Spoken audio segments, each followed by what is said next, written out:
Thank you everyone for coming and welcome. We're here to celebrate the life of my dad, Bill Keogh. For those of you who may not know me, my name is Pat Keogh, and I'm the youngest of 5 of Bill's kids. And while we are saddened at his passing, we celebrate him today for a life well lived with purpose and integrity. We'd like to thank everyone who called, visited, texted, and stayed in touch with Dad these past few months.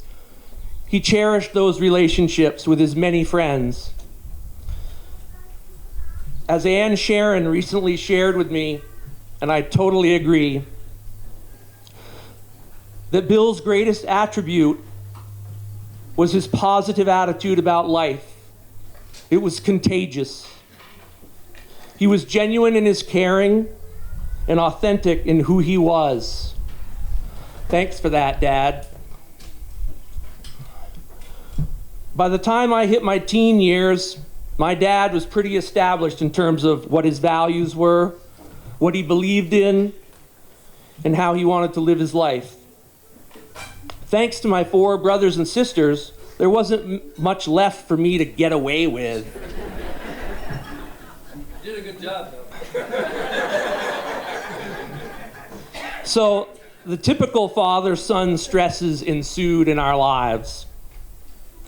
But sports was always a way to connect in the Keogh household. One such connection happened on a hot summer day on the Babe Ruth field at South Park, just up the hill here. Despite not being much of a baseball player, I made the South End Angels as a reserve first baseman. I didn't play much, but I recall one game which I actually got on base. My dad was the ump that day. He was calling balls and strikes behind the plate.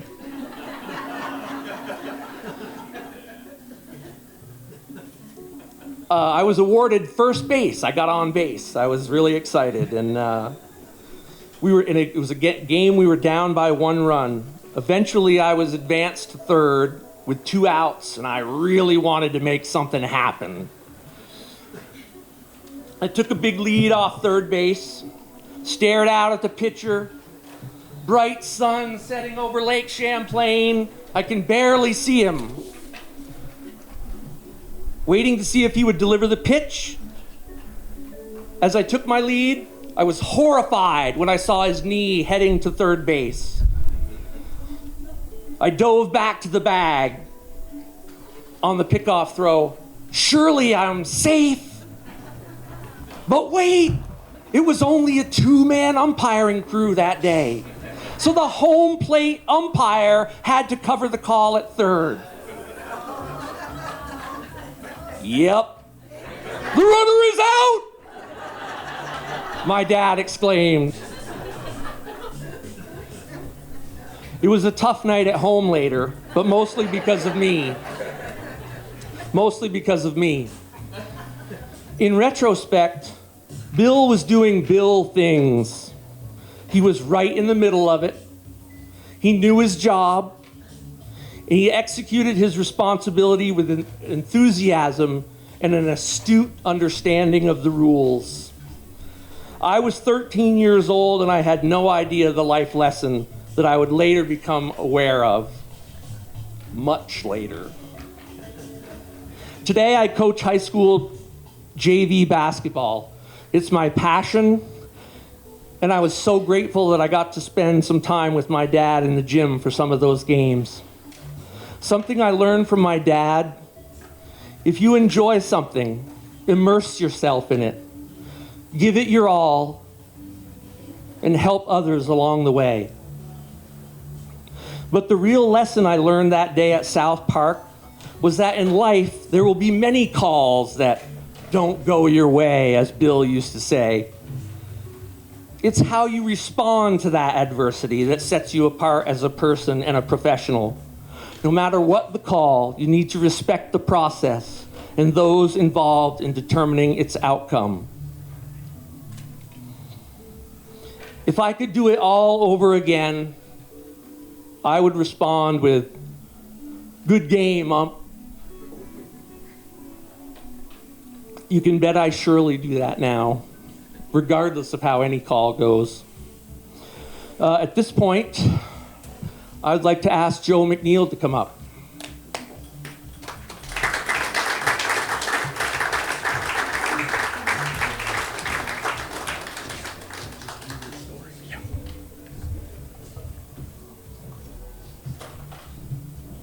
So I'm probably invited up here because it's a two-generation connection with Bill Keogh.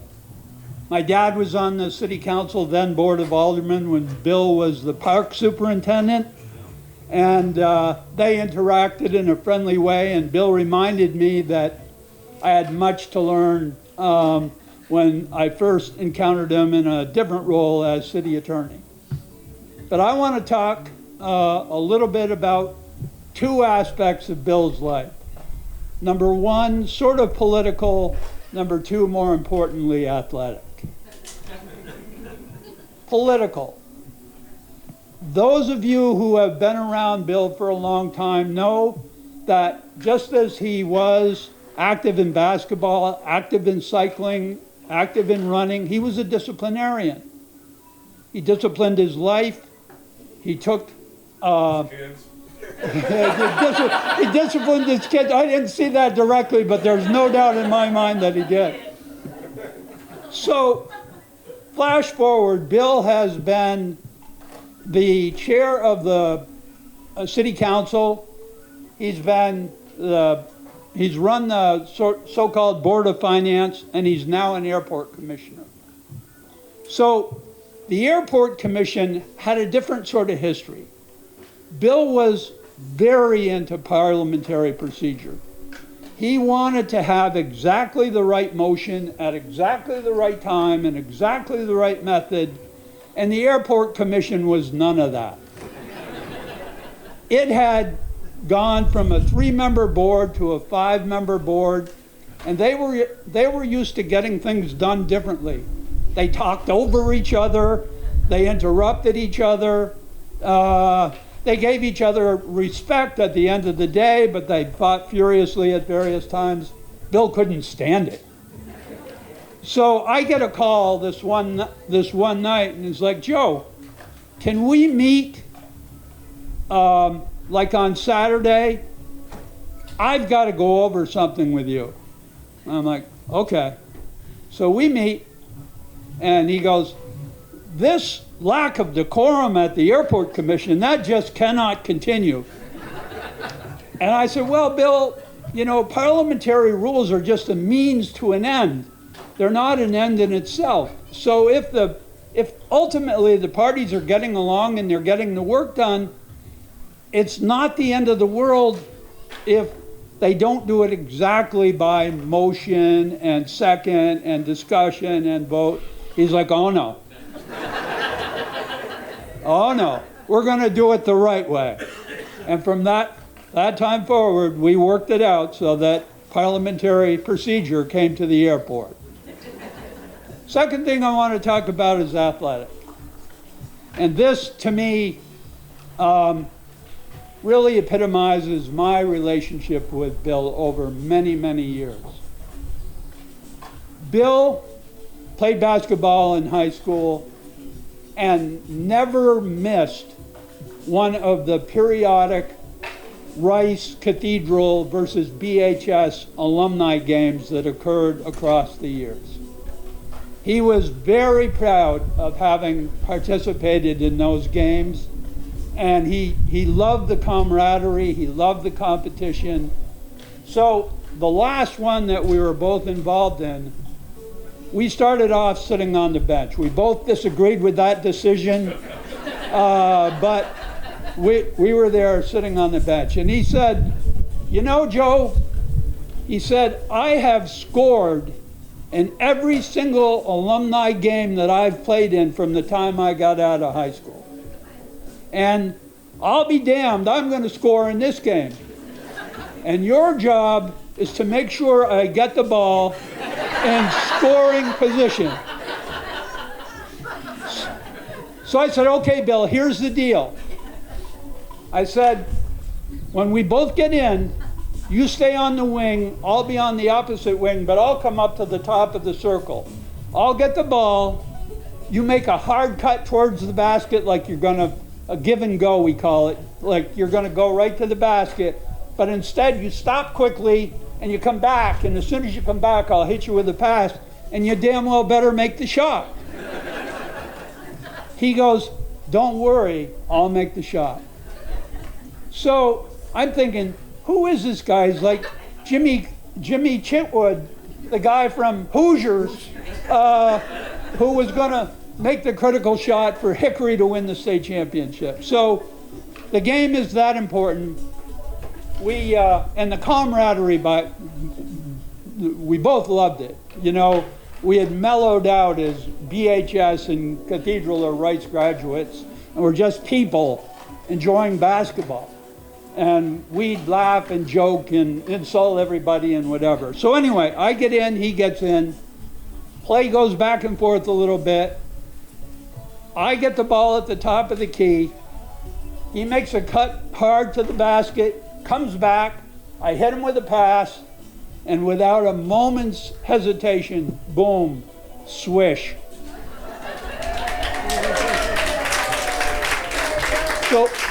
So he comes back to the bench.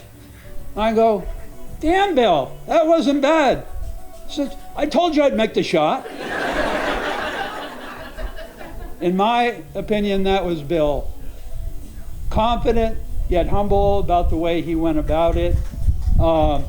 Friendly, competitive, but with a spirit of camaraderie. I'll miss him greatly. I know his family had so many years to cherish him, but we'll miss him greatly as well. So those are my two stories, and I'm sticking with them. And my pleasure now is to call Joan Shannon up.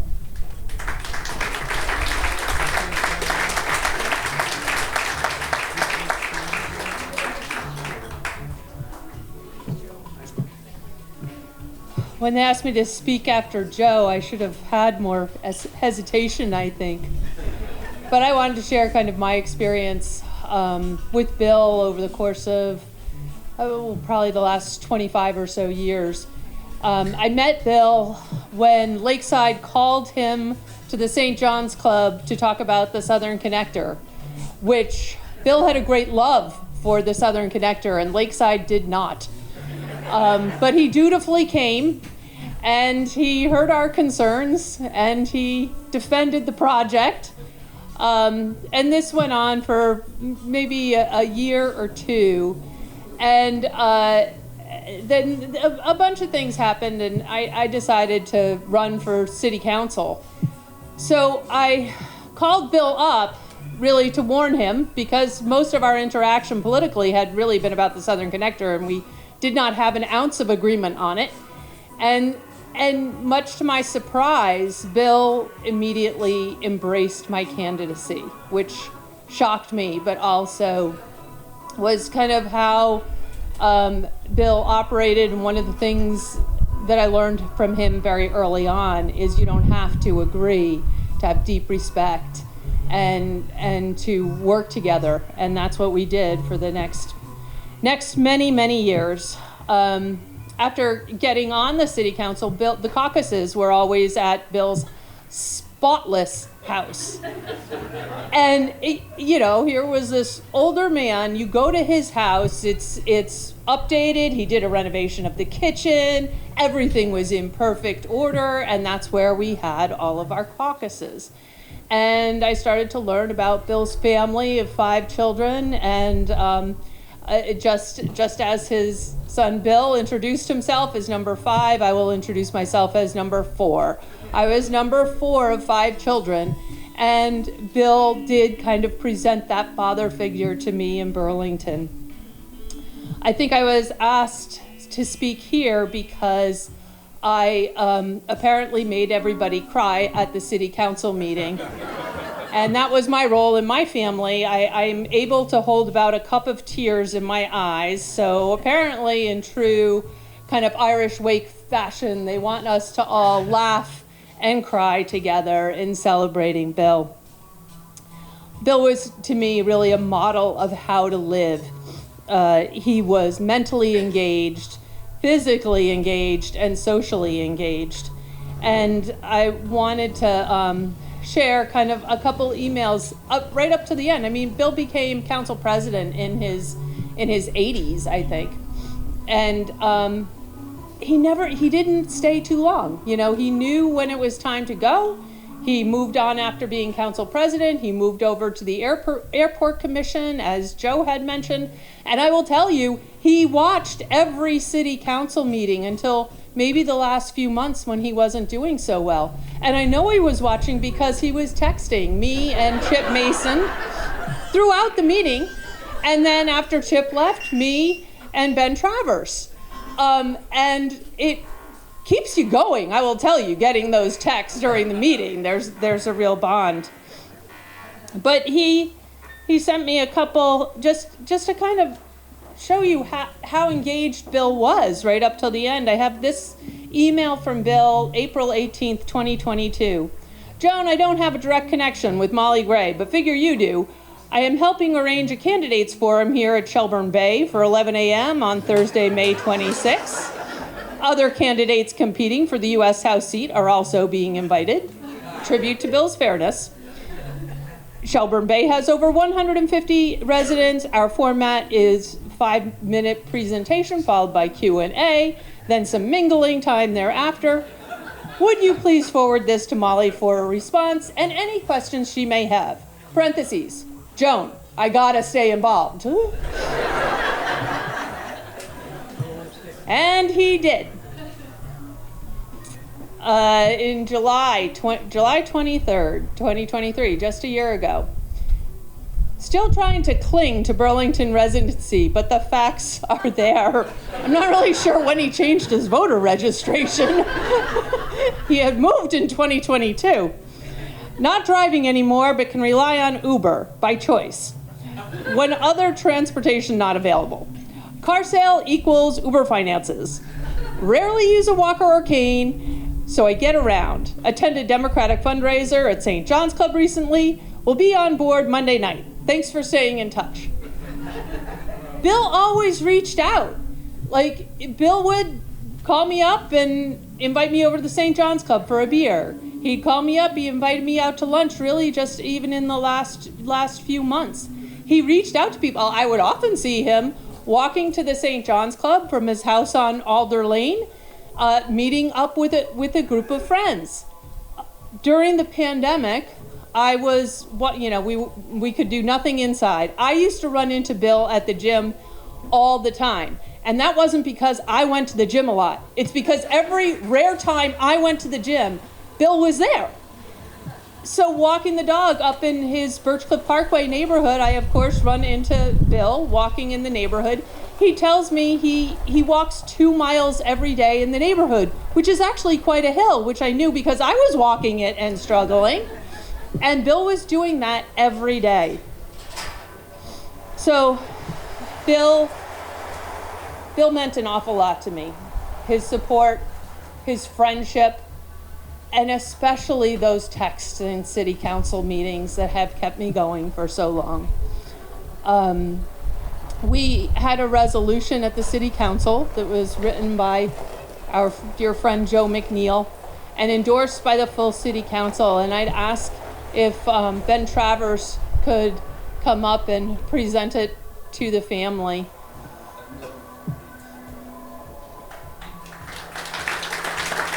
Ben Travers is our council president.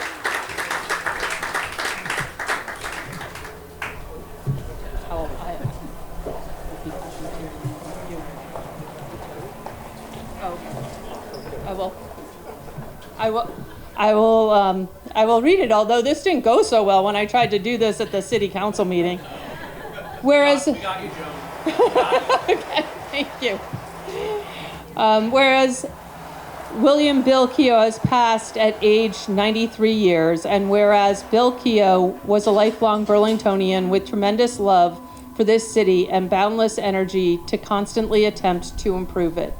And whereas Bill maintained fantastic athleticism from his high school teams to his adult life, playing organized basketball into his 80s, and also being a dedicated runner and bicyclist. And whereas Bill brought the same energy and enthusiasm to his service to the city, serving it more than 60 years in such capacities as superintendent of the Parks Department, member and chair of this city council, member of the city's Board of Finance, member and chair of our Airport Commission, representative from Burlington to Vermont House of Representatives, and reporter of city activities. And whereas throughout his long life, Bill never lost his humility, his abundant sense of humor, and his abiding interest in the affairs of this city, his state, and his country. And whereas Bill was a constant and continuous friend to all those he encountered along life's pathway, including those whose political beliefs were different than his Blue Dog Democrat persuasion. And whereas Bill was always able to maintain his sense of humor, even when having serious discussions of matters of significant consequence throughout his life of service, and whereas above all else, Bill was dedicated and loyal to his children and family, and most pridefully of their accomplishments in life. And whereas it seemed to this city council that Bill would always be among us doing good work on behalf of the city, as his text would reflect. Now therefore be it resolved that the city's mayor, Emma Mulvaney-Stanek, and the city council express both their most sincere thanks and appreciation to Bill Keogh's family for Bill's incredible service to Burlington, and to its most sincere condolences to all of Bill's friends and family on Bill's passing. And I'll share this with who from the family with us.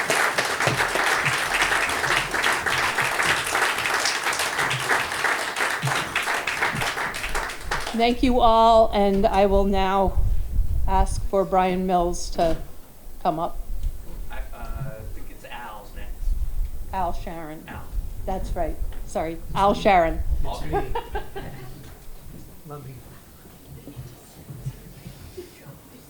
I'm prepared, I hope.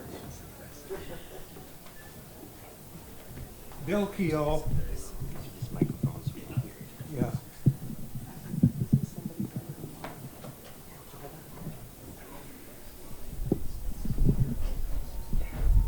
Thank you, Patrick. Hi. Bill Keogh was such a gregarious person. He would be very happy to see all of you here today. My name, as they said, is Al Sharon. I'm honored to talk with you today about our wonderful friend. We first met in the basketball court at the old Y on College Street. We were all named for basketball legends. Bill was John Havlicek. My basketball career ended not long after those days at the Y. Bill continued until just recently. He was an amazing athlete. Bill's young family started out on Green Acres Drive in the new north end of Burlington. The street was full of the Keogh's friends. There were lots and lots of kids. Interestingly, Ann and I began our first years on Green Acres. By then, the families were smaller, but it was a wonderful place for the Keoghs and the Sharons to begin married life. In the early 1980s, I began traveling from Burlington to work in Montpelier and joined a carpool with Bill. Those trips back and forth with Leo Grennan, Bill Conway, Rod Hill, Gary Shadle, and Bill Keogh were sacrosanct. Sarah Philbrook was the only woman. She kept us in line, if possible. Bill was trees because he worked with the Burlington School Park Department. Bill Conway was Moose Man, and was shortstop for the obvious reasons. Rod was Shylock because of the real estate deals he made in his side career. The ride on the interstate could be dicey, especially during the winter. Bill Conway, the Commissioner of Motor Vehicles, had an old Volkswagen van, a really old van. Its heater often didn't work. Its defroster often didn't work. During one particularly cold spell, Bill Keogh suggested that we all bring sleeping bags the next time Bill Conway drove. The sleeping bags stayed in the van until spring. We had great discussions during the commute. There would be a history lesson by Bill Conway. He might begin a discussion of the War of the Roses as we were driving through Bolton Flats. The carpoolers would ask pertinent questions that Bill could answer easily. He was a true historian. We paid attention, but Bill Keogh wondered if the lesson would end before Middlesex. Over the years, other riders joined us. My neighbor rode with us occasionally so that she could visit her brother in Montpelier for the day. She knew Burlington history, and we learned a lot on the days she rode with us. One year, a young legislative page commuted with us. Bill called him Page 2.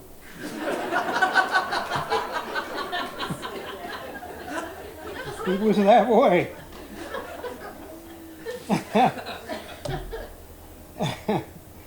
After our many years together, the carpool disbanded as members retired or went on to other jobs. Bill made sure that we continued our long friendships. We continued our annual trip to Saratoga. We met for lunch or dinner. Our friendships endured.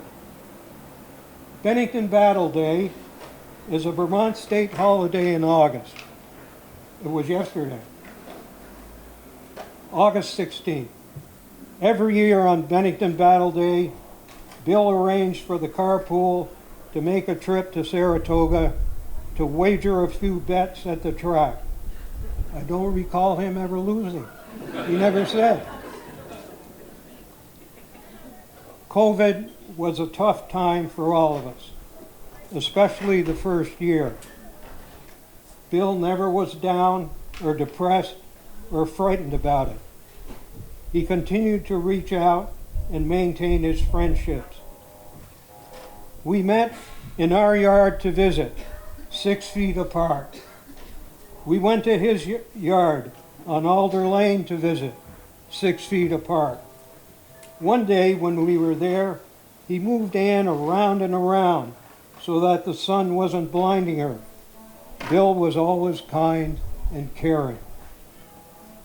Bill loved Burlington and always wanted it to be the shining city on the hill, described by John Winthrop in the 1600s. He worked tirelessly to make it better.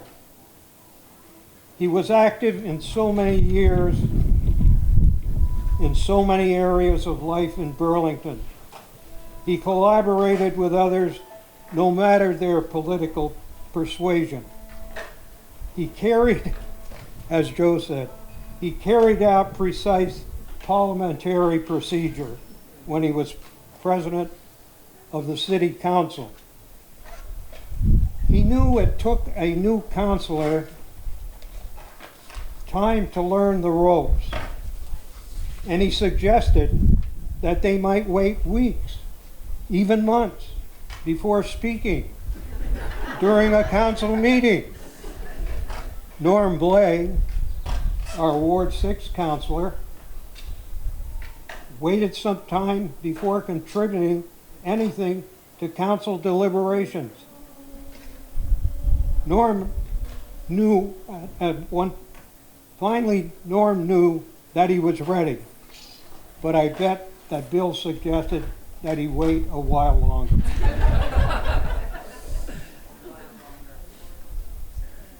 Our grandson Hayden is a server in the dining room at Shelburne Bay. I suggested that he introduce himself to Bill. Hayden did and called us right away to report that he met Bill. He said when he told Bill that he was Al Sharon's grandson, Bill replied, "Holy sh!"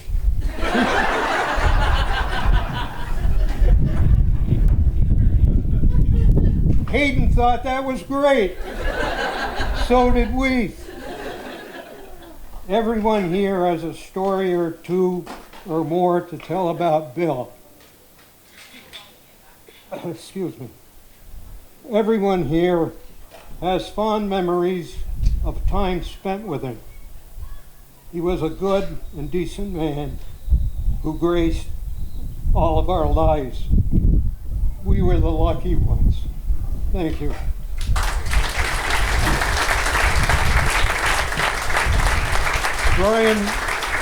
Brian Mills. Yep.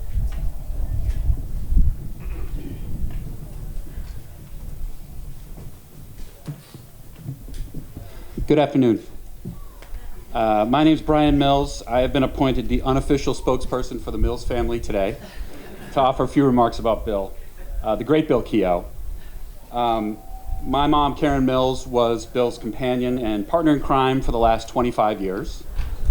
To our family, he was Mr. Bill, which I think we have friends from the South, and their tradition was always to say, you know, if they met me, the kids would call me Mr. Brian, because we're not strangers, but it's also respectful, and Bill loved it. I think he wanted everyone to call him Bill. I understand that from his own family.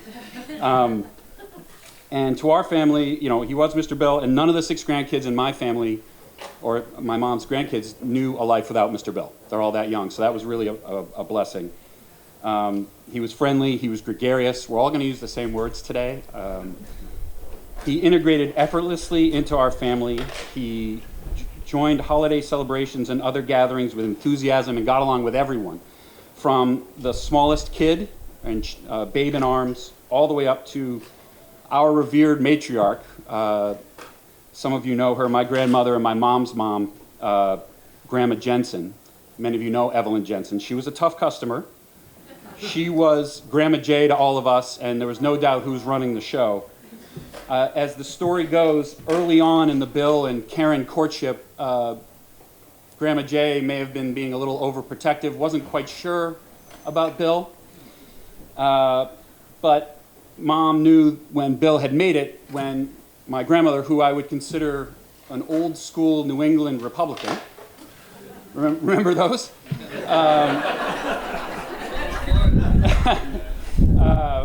When she said, her ultimate remark about Bill was, well, he's not half bad for a Democrat. And someone said it earlier, he's a blue dog Democrat. Tough customer. And our family was always impressed with Bill's public service, as a lot of you here today will speak about. For me personally, I love to talk politics with Bill, and I especially love municipal politics. That's one of my passions, and there's no end to that conversation with Bill. He was a testament to the true power of public service, and it's proving that it's not only others, but also the person that serves that benefits from it. If you ask anyone that's in public service, I work for state government, there's a lot of you here that do, to a person they would all say, even though humans can be very difficult to deal with, at the end of the day, they really enjoy helping people. And I think Bill was the best evidence of that win-win of serving. He loved to serve, and you know, there are studies about the happiest people in life are the ones that do fulfilling work. And Bill figured that out. It sounds to me, I've only known him for 25 years, but it sounds like he found that out and figured that out very early on, that service benefits other people, but it also makes you a happier person. he just exhibited an extraordinary selflessness, which I was always in awe of. I always was asking him, why do you do this? That's a question a lot of public servants get. He had the obvious ability to communicate. He was a practitioner of compromise, as we all know. And I think we all hate to lose him for a number of reasons. But I think especially in this day and age where it seems like divisiveness and picking fights is the way that people are doing their work, we could definitely use more Bill Keoghs in the world.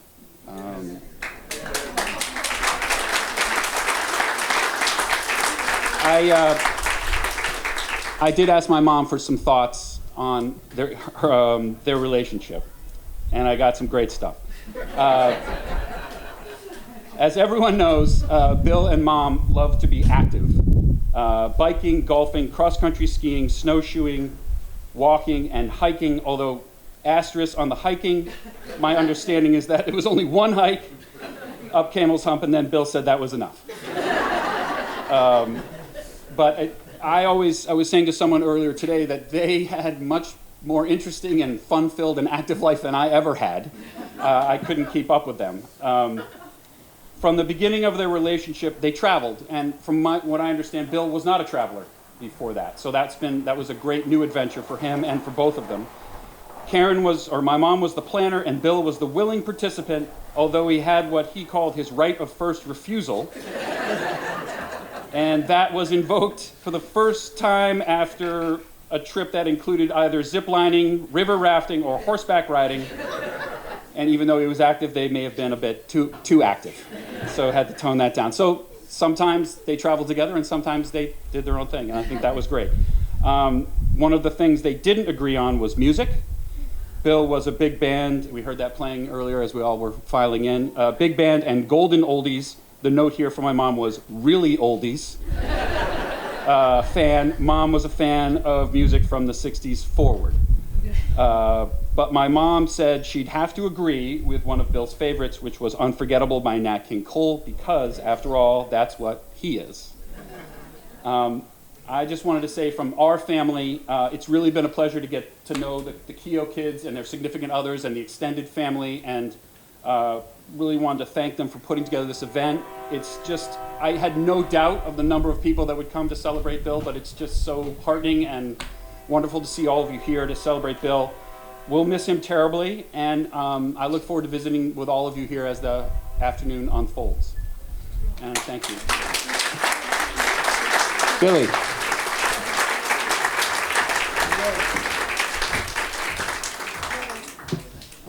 Well, hello everybody. For those of you who don't know me, my name is Bill Keogh. I am Bill Keogh Jr. and we kind of struggled with that when I was young because it was confusing as to which Bill, so I became Billy.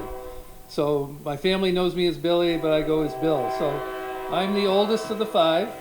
I was born in 1954, which will make me 70 next month. So it's amazing to still have a dad at that age. I'm so lucky to have that. My childhood with Bill was a little rocky in the beginning.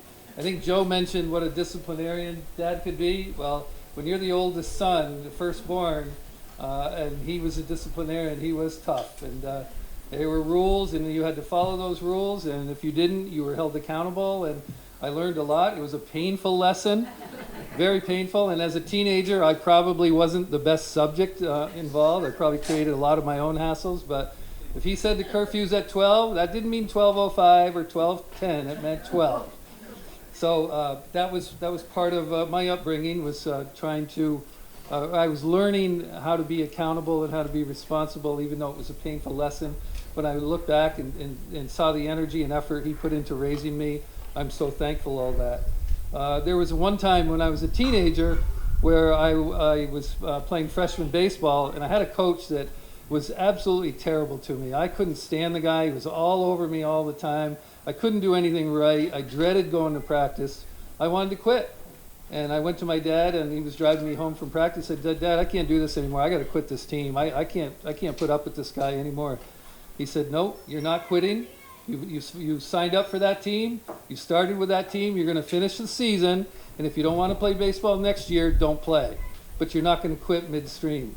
And again, a painful lesson, But it taught me to keep going. And years later, when I would go in the business world and I'd have a boss that was difficult, we've all had them, I was able to deal with that difficult boss because Dad had taught me not to quit on Mr. DeMars, the baseball coach. So, he was, as a father, he was just great at teaching me the life lessons and the rest of my family. So the beginning, again, was kind of a strained relationship for the first 20, 25 years. But then as things went by, all of a sudden it began to change, and we had great conversations, and we'd talk on the phone once a week and call each other. And just it was a way of him connecting with me and accepting me for who I was, and me the same way with him. So the conversations and the relationship got better and better and better. And over time, he became my best friend, and there was nobody I look forward to talking with more than Bill Keogh Sr. But anyway, to move on, one of the things he did, and he loved his family and did so much, was he put together a family vacation for all 5 kids and their spouses, and Karen went along, and we went to St. John in the Virgin Islands, and he set us all up for that. We had a week there where we were all bonding as a family, and he absolutely loved it. We had a great time there, and we have pictures of it and just great memories of that week. So, and that was all him putting that together for all of us. I also want to talk about connection and life, living life, and being connected. Joe mentioned, I think, how he was connected in so many areas. We're not meant to do life alone, and Dad was a shining example of, and I think Brian mentioned, serving other people. And I started to make a list of things of organizations and things he belonged to, and I know I'm going to leave something out, but I've just thrown a few things out there, what he did in the city of Burlington. He was a baseball umpire. I think we all know that. He was also a basketball referee for a short time. I don't know if the fans made him quit or what, but Yes. yeah, Pat probably did one of Pat's games. So he was a basketball referee. He played softball for Marola's All-Stars. And I remember as a little kid going to the games and watching the Marolas out there, and Dad, and they're playing softball. They were like the 1962 Mets. They'd hardly won a game, but they were out there every day, and they had a lot of fun. Of course, he was a city park commissioner. He was on the city council. He was the city council president. He was a state legislator, airport commission, as we mentioned. He was in the National Guard. He was a Free Press sports reporter, where he went and took pictures and did that for the Free Press. He was on an over 80 3-on-3 basketball league. And then I was talking with a gentleman today that I forgot about. He wrote a monthly column in the Almanac. And I mean, it did all those things, connecting with all those people, and it's just phenomenal how he served. And I think he got a lot of satisfaction out of serving. We can even see his endeavors at Shelburne Bay and trying to get things organized there. He always wanted to be involved, engaged, I think is the best word I heard today. So he was great on that. He was also a great listener. Dad and I didn't really agree politically on too much, but he was one of the few people in my life that we could have a conversation without it becoming emotional. And he would listen and actually listen to me. And he is also, I think, one of these few people that have the ability to actually listen without forming their response. A lot of us, when we talk, when we form a response to what we're hearing, so we stop maybe hearing the last part. Dad didn't do that. Dad would stop and think about what you said before he would respond. He would very rarely interrupt you. I think probably all of us have found that about him. Many of us in the room who've dealt with him have found that. So anyway, the last 2 years were pretty rough on him. As he was approaching 93. He was always in motion. Joan mentioned seeing him walking the 2 miles, and he felt a body in motion, stayed in motion, and that was really important to him. But as time went on, as he got into his 90s, he wasn't able to do that. His body started to break down, but he went down with class, and his mind really never failed him. He was sharp as a tack right to the end. So that was great to see that. And so I had the opportunity. A friend of mine was telling me one day how he, before his dad died, wrote his dad a letter. And he said, I wrote the letter, and the intention was I wanted to get in front of Dad and read the letter and tell him how I felt. So I'm sitting there going, I have the time. It was June. Dad was still doing okay. And he got pretty bad though toward the end of the month, and I said, now's the time. If I'm going to do this and say this, I have to do it now, because I don't know how much longer he's going to be here. So I wrote the letter and was able to find the time in the hospital, pull my chair up next to his bed, and pulled the letter out and read it. And it was one of the most difficult things I did. I mean, I just cried through the whole letter. I could hardly get the words out. And but he sat there and he listened. And at the end, it was just great that I was able to really tell him how I felt from the bottom of my heart. So, and it was all good stuff. I really didn't put anything negative in there. It's really not the time. But it was a wonderful moment that he and I had. And I just, before I wrap up here, I'd like to just read a couple of the paragraphs that I read to him, and I hope I can get through them. So I wrote, Dad, and this is me sitting here talking to him. Our relationship has developed in a special way. Our late night talks on the porch at camp, our weekly phone calls, our golf events, and sharing life experiences have been incredibly special to me. We have grown so close, and I consider you my best friend. I love who you are, I love your heart, and most of all, I love you. Dad. Next paragraph, and then I'll wrap it up. Dad, you always told me to begin with the end in mind. Well, Dad, the end is almost here. You have led a Christian life, and God loves you. Soon you will be entering the kingdom of heaven, where we can be together again. Maybe we can sit on the porch there and talk politics, family, and sports again. Jesus will be right there with us, and we will have joy in our hearts. I can't wait for that day to get here. So that was the last two paragraphs, and sitting there in front of him reading them was just a special moment. I mean, how blessed am I and my siblings to have him for a dad, and how lucky was I was able to tell him how I felt before he left us. I would encourage everyone, we've heard it before, to tell people before they're gone. And then somebody today, I forgot who it was, told me that Dad at one point about 8 years ago went around to many of his friends and told them how he felt. He was on a mission to make sure he connected with people to do that, and that's the kind of guy he was. And I had the opportunity to do that with them. So, Dad, thank you for giving me that opportunity. Thank you for being my dad. I am so proud to be called your son. That's it. Thank you, guys.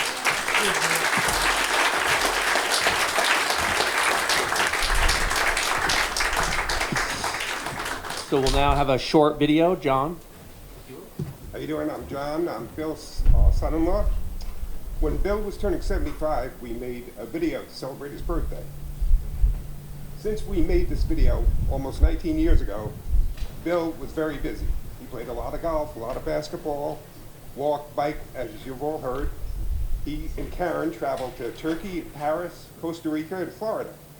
He moved to Shelburne Bay, and he made a lot of friends with you guys.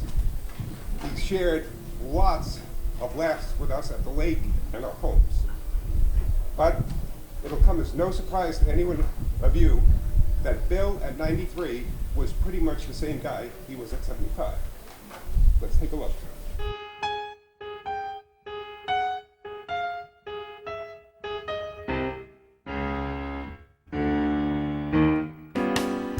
Out of the tree of life, I just picked me a plum.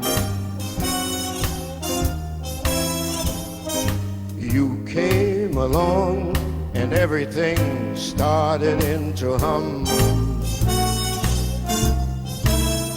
Bill Keogh knew from an early age that certain rules didn't apply to him. One of my earliest memories was trying to skip into the professional baseball games over Centennial Field. We would climb this 8-foot cyclone fence just to get into the ball game to watch the baseball game. We would try and play basketball any place we could. We'd have to get my buddies together. We would try to break into a gymnasium to play basketball. We looked to see if there was a window left unlocked that we could crawl through. Still, it's a real good bet. The best is yet to come. Yep, that's my dad, always trying to be just a little bit different. He towed the line pretty well during college and into the service. At least that's what he says. I think in college I had a couple of beers and that was it. Well, he made up for that pretty quickly. You ain't seen nothing yet. Green Because were parties with the neighbors, and we'd get a keg of beer, and we'd all get pretty much trashed, but we didn't drive anywhere. and we'd make sure all the kids were in bed by 9 o'clock, and then that's when we partied from then on to 1 in the morning. But not all the kids were in bed on Green Acres Drive. Now that's another story. High hopes, he's got high hopes, he's got high apple pie in the sky. But by day, Bill was a devoted public servant, Burlington's park superintendent, whose dogged pursuit of a feces-free beach would endure for years to come.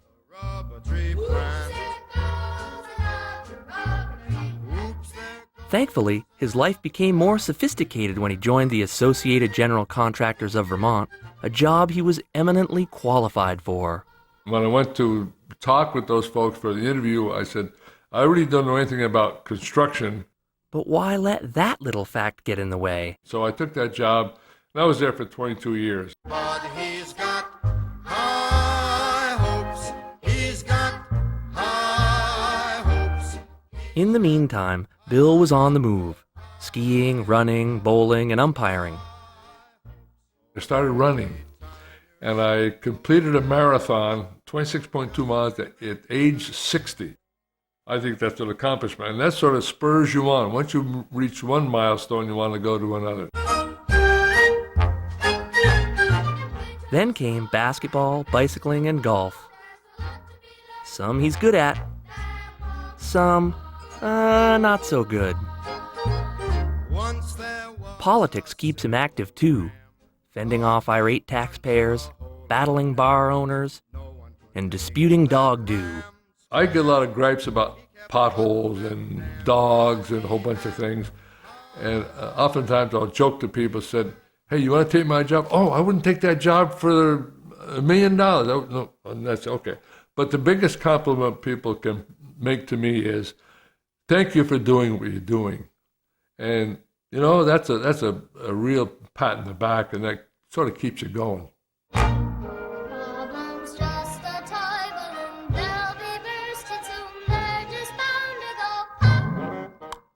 There's another way he keeps going. Again, it's a little offbeat. People see you riding around the cars. They have to look at you if they're driving in the cars because you're in the road and you're on your bicycle. They're not going to run into you, and they got to watch to make sure you don't run your bike in front of a car. So, as long as he doesn't get hit, he's likely to win re-election. Well, it's worked so far. Fairy tales can come true. It can happen to you if you're young at heart. Over the years, Bill fathered 5 kids. Well, it's what good Catholics did in those days. They've shared his love of sports, of being active, and breaking the occasional rule. All in all, I have to say he's a great guy with just a few quirks. Don't ask me the dates because I mix those up, as you well know. I do remember Ellen was born on December 16th. I don't know, that's one of the few dates I remember for birthdays. I traveled each and His clothing decisions have always been a bit questionable. I don't dress for others, I dress for me, if that says anything at all. I did it my way. And he doesn't exactly dote on his 10 grandchildren. The best part about being a grandparent is you can go and enjoy your grandchildren and walk away. You know, when you get sick of this and that and the other thing, then you can say, see you later, I'm going home. But we love him anyway, quirks and all. To think I did all that, and may I say, not in a shy way, oh no. What do I want to be remembered for? Maybe my sense of humor. Maybe my yearning to be different. Politically, there's a raft of things. When you have 5 kids and they all get along, I don't know what I ever had to do to get that, but they do. Those kinds of things, you can't put a dollar sign to that. You can't put a yardstick to that. The record show